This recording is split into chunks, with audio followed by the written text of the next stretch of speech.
June is not without its challenges, okay?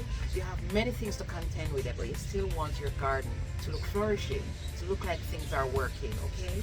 You have the heat, you have the humidity, you have the relentless sun, and you have the sporadic rainfall. Of course, here in Florida at least, it just appears now, gone the other minute, and then appears again. So you want your garden to have that fighting spirit, especially the month of June, to meet those harsh conditions, okay? I'm going to tell you all the ones that are specifically for June, and I have all the seed packets here that we're going to go through, and I'm going to show you what I have and what you can start in your area. And just so you know, I don't have 30 crops to tell you. My space is small, so that is what I'm working with, okay? So whatever that is meaningful, that I like, that can work in this area, that is what I'm gonna work with. So you can pick and choose from it and see what works in your area. Let's get to it. Okay, let me get this out of the way and start to tell you these things. This is a clearance find that I'm gonna keep. I'll tell you about it more later. But anyhow, the first things I'm going to tell you about is the veggies that you categorize in terms of sunproofing, the sunproofers, okay? So sometimes it is best to know the crops that you're going to plant, what you're going to plant, and how can they handle the June heat. And I'm going to tell you, beans. I have some beans here. These are some golden rush beans that I bought, and they can manage the heat. If you have yard-long beans, go with those, of course, because what happens with beans is they want the humidity, they want the warm soil, and that pushes them, okay? So they don't mind the heat, they don't mind the sporadic rainfall and the warm soil, and they will go. I'm going to show you some of these that I planted in mine. Come and take a look. So this is one, okay? This is one that's going here. It has sprouted well, and I know it is going to manage perfectly. And this is in bed 1. In bed 2, I have some others here. I have one here, and then I have another. Oh, I have 3. There's one more here, and these are bush varieties. Woo! I have a 4th one. Here it goes. 1, 2, 3, and 4. Okay, so these are bush varieties that will add nitrogen as well to your soil. So it is a win-win either way, okay? They manage the heat, they manage everything that is going on now in the month of June, and they're adding to your soil, okay? Making you have less work to do and making the soil itself be better, okay? So that is one thing. So yard-long beans, sweet potatoes. Potatoes is another good thing to start, okay? I'll show you mine. Of course, mine are far ahead. So here they are. I've managed to kind of hold them up close on the trellis here, but they are growing. Whoa, this is getting out of hand. This tells me that things are going good underground, okay? Once you see your potato putting out more and more leaves, more and more stems, you just watch for it. Shortly after that, you'll have blooms, and after the blooms start to dry up, you know things are going on down there. So potatoes is another one, okay? So I'm gonna move on to the next category that is good for June. One other plant I want you to be aware of, veggies, the greens. And not just any greens, you need bolt-proof greens, because one of the things that happens with regular greens like your lettuces in the month of June, in the heat, they bolt, okay, because they can't get to grow as steadily as they want with cooler weather. So in the heat they bolt, but you have bolt-free varieties. So just remember, for the heat, for the humidity, you can still have greens but bolt-free. The first one, spinach, okay, and this is a Corenta spinach. This is a good one to start with. And another one that is good is Malabar spinach. I started one and I'm gonna show you.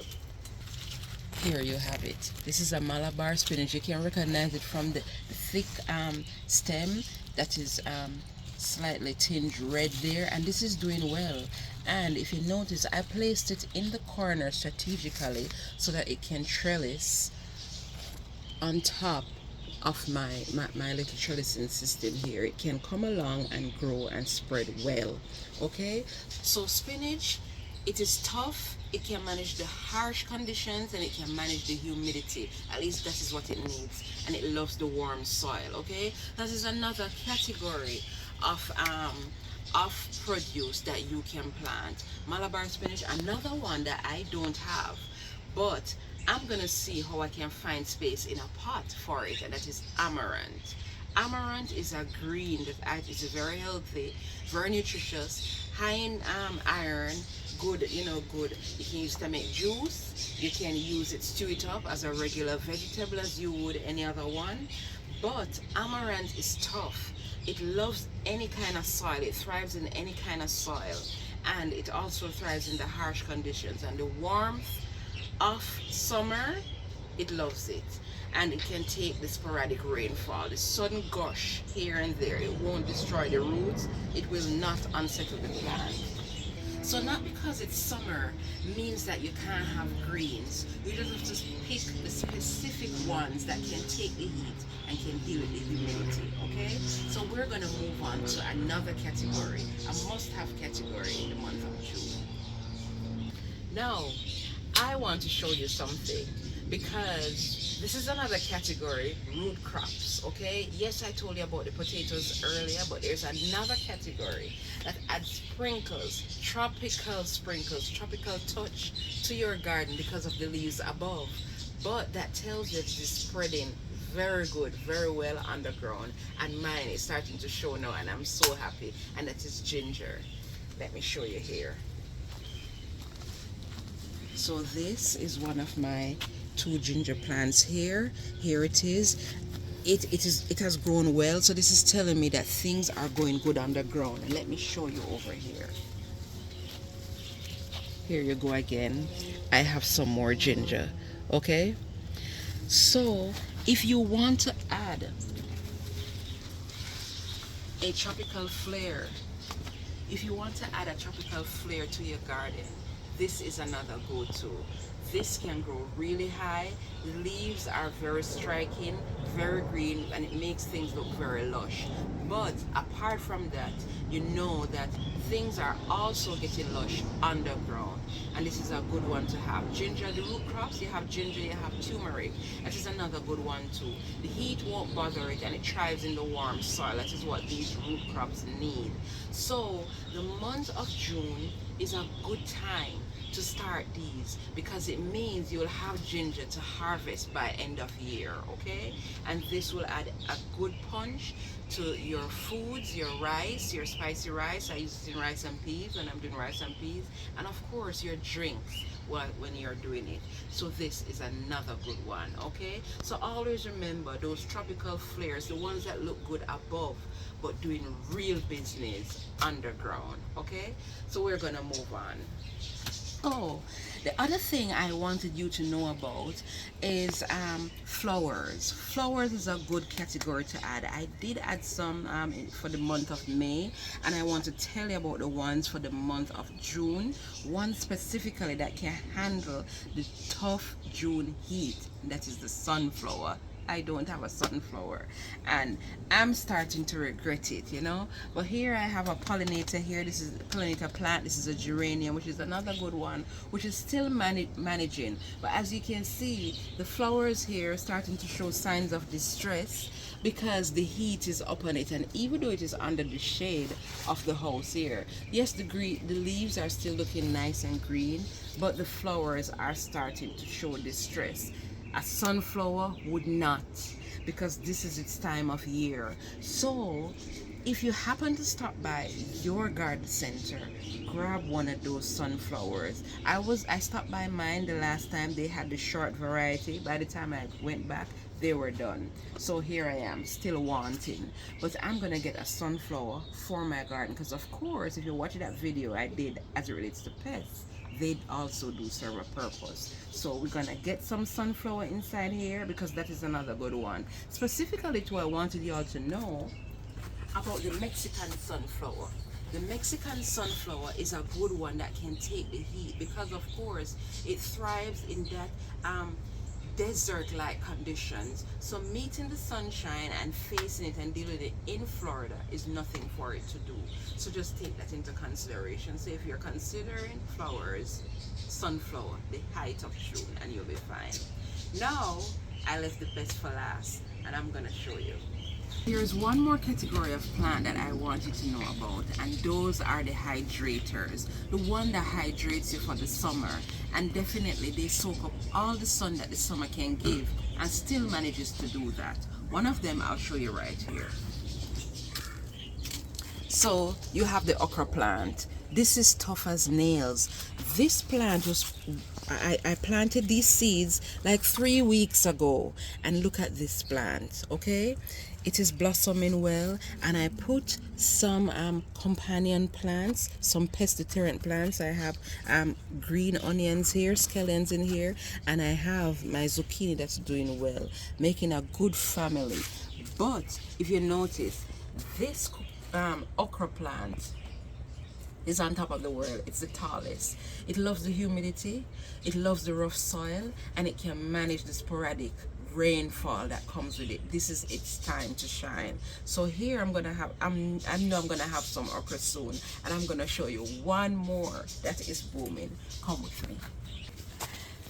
Look at here.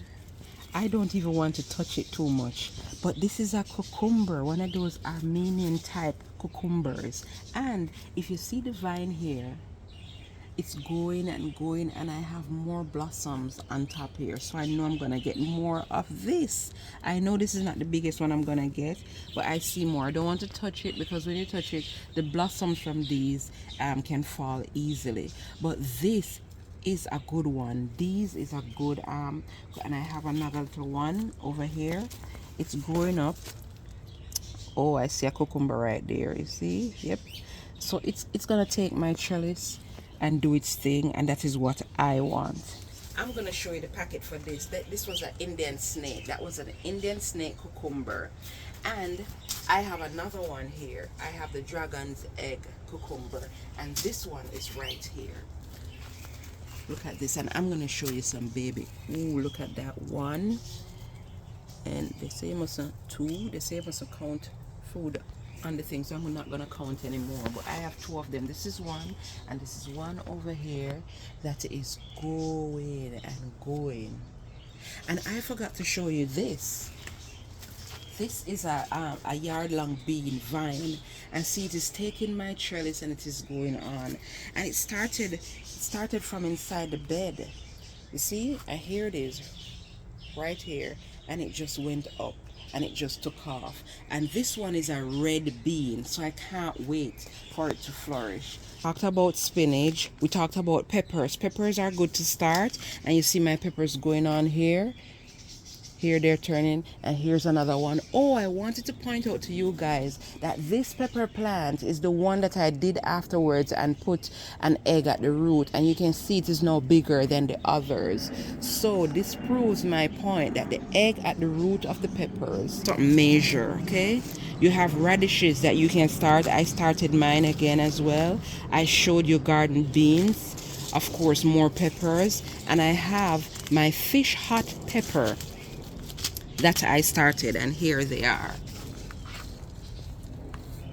One right here. Oh yeah, it's only one. Yes, it's just the one. And I added some red basil, if you can see, red or purple, whichever one, but it's a different color basil, of course, just for companion and pest deterrent. So there you have it. The month of June has its challenges, but your garden doesn't have to be one of them, okay? So you just be strategic with what you plant, and they will still flourish, they will still shine. Just stick to the crops that match what is happening. That's the thing. I hate to see all over the internet every year the same thing. Plant this, plant that, plant this. The month of January this year, yes, it will be the same for the month of January next year. You know, are very much close to. The crops will never be different. So you will never have me going 2 years saying what to plant here, what to plant there. I'll tell you for this year, and then you can get the gist of what is up, okay? But always remember, the crops must meet the conditions. So now in June, it is the heat, it is the humidity, it is the harsh soil, it is the torrential rains that might just come out of nowhere. So once you're meeting those factors, once you pick plants to meet those, you are good, and they're present in every category. So let me know if this helps. Deb here signing out. I'm sorry I didn't even introduce myself, but if you're just joining, I am Deb, 2 raised beds to freedom here. Freedom is the name of the game. Fast producing raised beds, easy, economical, DIY, organic, minimal space and minimal effort. And we try to do things economically, strategically, without spending too much, but maximizing growth, maximizing produce. So stick around. I have more to share, and I have another video coming up that you might definitely benefit from. So this is me signing out. Bye.